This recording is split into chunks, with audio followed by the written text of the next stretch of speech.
Assalamualaikum warahmatullahi wabarakatuh. Di sini kita akan melanjutkan perkuliahan di pertemuan kedua, fotografi dasar, yang akan membahas mengenai fitur kamera. Fitur kamera yang pertama adalah dasar kinerja dari kamera.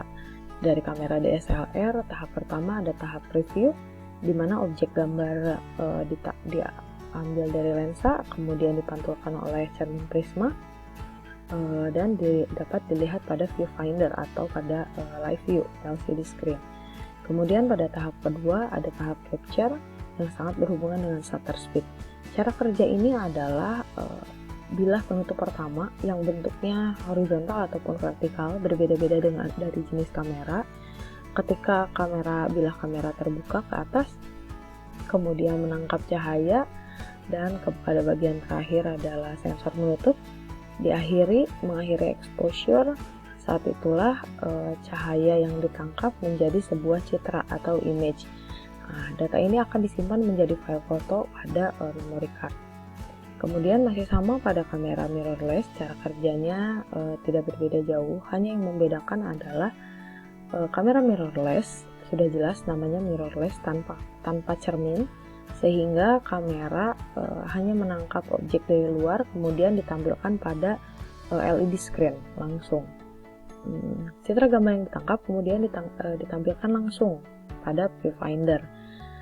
Cara kerja pada capture hampir sama seperti DSLR, membuka bilah kamera, kemudian cahaya masuk dan exposure diakhiri, kemudian citra gambar dihasilkan dan image disimpan pada media simpan.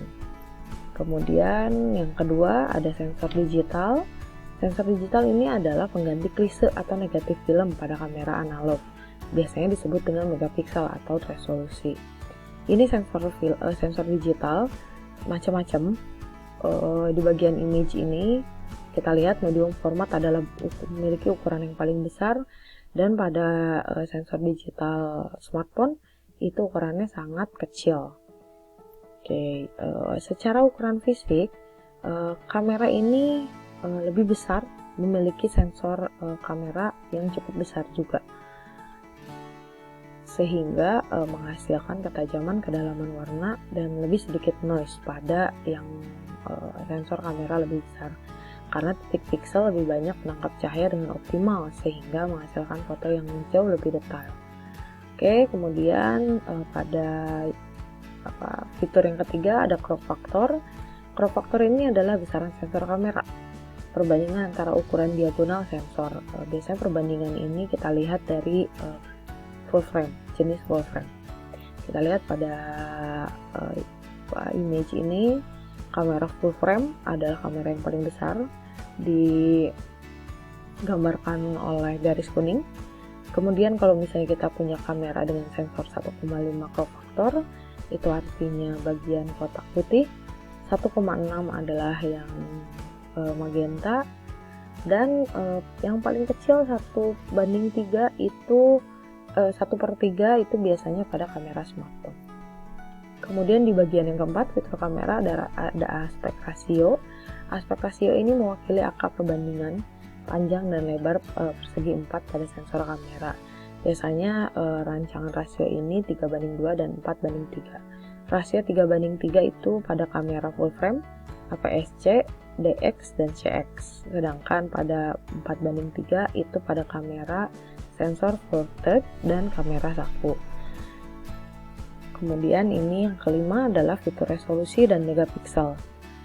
Jumlah titik atau piksel yang menyusun suatu sensor, ukuran 1 megapiksel itu biasanya mewakili sekitar 1 juta piksel, atau lebih detailnya adalah 1.048.576. Sebetulnya resolusi 9 megapiksel itu sudah mampu mencetak 8R dengan resolusi 300 dpi. Jadi kamera resolusi 9 megapiksel sudah cukup baik.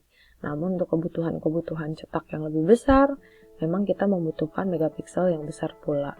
Ini dapat dilihat ilustrasinya, kamera Full HD, SXGA, XGA, kualitasnya besar ukurannya seperti apa, Ini cetakan hasil cetakannya untuk 15R hingga 4R. Detail gambar yang dihasilkan bisa seperti apa.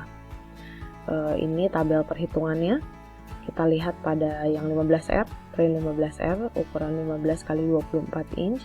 Resolusi yang dibutuhkan adalah 4500 x 7200 dan minimal megapiksel yang dimiliki oleh kamera adalah 35 megapiksel. Apa yang terjadi ketika megapiksel yang dimiliki oleh kamera hanya 9 megapiksel, kemudian kita mau mencetak 15R? Biasanya gambar yang dihasilkan tidak begitu baik, atau biasanya suka disebut pecah. Kemudian kita lanjut, ada yang keenam adalah image quality. Nah, kualitas kamera itu tidak melulu ditentukan oleh berapa megapiksel. Biasanya kan kalau beli kamera besar-besaran megapiksel, tapi ternyata ada hal lain yang harus diperhatikan, yaitu image quality. Apa sih image quality? Nah, di sini ada 3, ada color depth, dynamic range, dan performa light. Color depth ini adalah banyaknya warna yang ditangkap sehingga menghasilkan warna yang halus. Sebagai gambaran yang paling mudah adalah warna merah menuju jingga. Seberapa banyak tingkatan gradasi yang dihasilkan dari merah menuju jingga? Semakin banyak tingkatan gradasi yang tercipta, artinya gambar semakin halus. Kemudian dynamic range adalah kemampuan sensor memproduksi gambar dengan tingkat terang yang beragam. Sensor dynamic range ini biasanya pada area terang detail akan menjadi putih, dan pada area gelap detail akan menjadi warna hitam. Dan yang ketiga adalah low light. Ini adalah kemampuan sensor untuk menangkap gambar pada kondisi gelap. Seperti itu. Kemudian selanjutnya yang ketujuh ada fitur media simpan. Media simpan ini sangat beragam. Umumnya adalah memory card seperti ini. Hanya kemampuan menyimpan gambar dan kecepatan menyimpan gambar macam-macam. Sangat beragam. Yang saya sarankan adalah gunakan merek yang terkenal untuk kompatibilitas dan performa yang terbaik.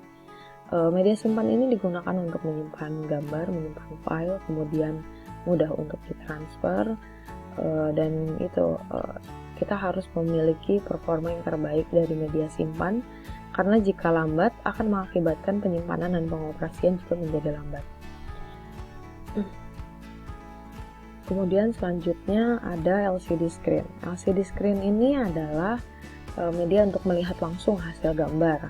Pengaturan lebih mudah, kemudian fotografer dapat memutuskan gambar diulang atau tidak. Namun banyaknya preview yang dilihat atau chimping disebutnya itu akan memperlambat proses pemotretan dan cepat menghabiskan daya baterai. Nah, ini fitur selanjutnya ada live view. Live view ini dapat dilihat pada bagian lingkaran hitam, cara kita melihat gambar ketika akan memotret. Itu menggunakan kamera DSLR, karena kamera mirrorless sudah pasti live view. Nah, ini cara kerjanya adalah memang memaksa kecerminan shutter kamera pada kondisi mengambil gambar, yaitu pada saat cermin terbuka. Cara kerjanya sama seperti mirrorless. Nah, kelebihan dan kekurangan dari live view, yang pertama kelebihannya memiliki komposisi dan fokus lebih presisi. Kita akan lebih mudah melihat gambar seperti apa yang kita inginkan.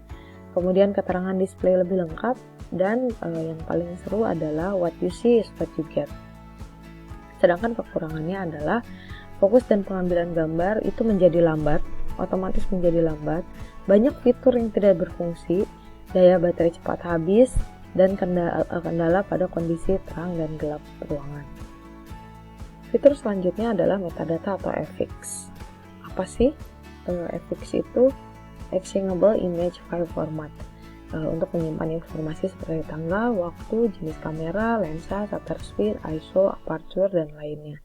Metadata ini dapat dilihat sangat mudah dengan mengklik bagian kanan, kemudian cari detail.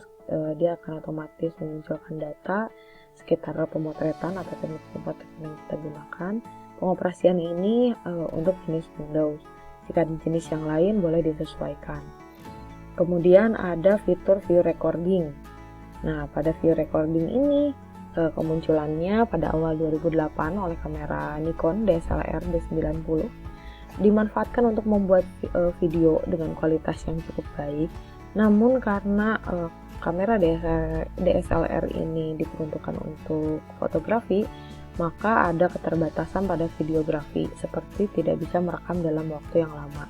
Sebetulnya bisa saja, namun biasanya lebih cepat menghabiskan baterai, memori, dan cepat aus pada mesin kamera. Kemudian fitur WiFi ini sebetulnya sudah ada pada tahun 2013, namun masih membutuhkan kartu memori wireless. Nah, setelah berkembangnya teknologi, fitur WiFi kemudian sudah tidak menggunakan lagi memori wireless, bahkan sekarang dapat menggunakan pengaturan menggunakan perangkat mobile. Oke, sekian jenis-jenis dari fitur kamera digital. Sekarang ayo kita coba apa yang dapat kalian gunakan, apa yang kalian dapat hasilkan dari fitur kamera yang kalian miliki. Tugas yang pertama adalah cek kamera kalian. Pada bagian ini, karena kalian sudah mempelajari fitur kamera, tuliskan fitur-fitur yang sudah kalian miliki pada kamera kalian, jenis apapun, DSLR, mirrorless, ataupun kamera smartphone. Mungkin pada kamera mirrorless atau DSLR akan jauh lebih banyak fitur, namun pada kamera smartphone mungkin jauh lebih sedikit, tidak masalah, tuliskan saja.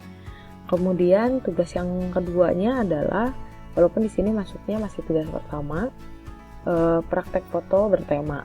Gunakan kamera jenis apapun yang kalian miliki untuk gambar gambar bertema.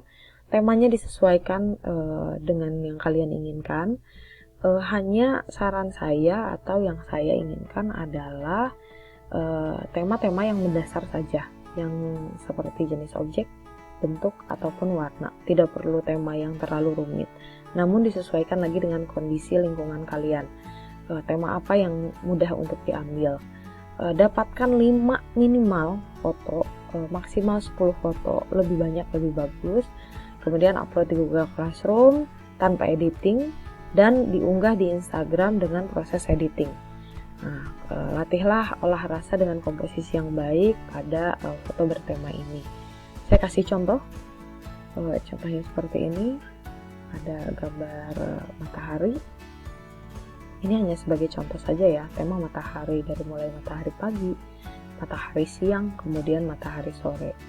Dan bisa jadi matahari ini menjadi 2 tema ketika matahari digabungkan dengan human interest. Ketika bangun pagi, ketika siang hari, ataupun ketika bermain matahari di sore hari. Seperti itu, kalian bisa memanfaatkan tema-tema tertentu seperti objek, bentuk benda, benda mati, apapun itu bisa kalian jadikan objek gambar. Tidak melulu harus makhluk hidup. Seperti itu mungkin. Kita akan bertemu di pertemuan selanjutnya. Sampai bertemu. Terima kasih. Assalamualaikum warahmatullahi wabarakatuh.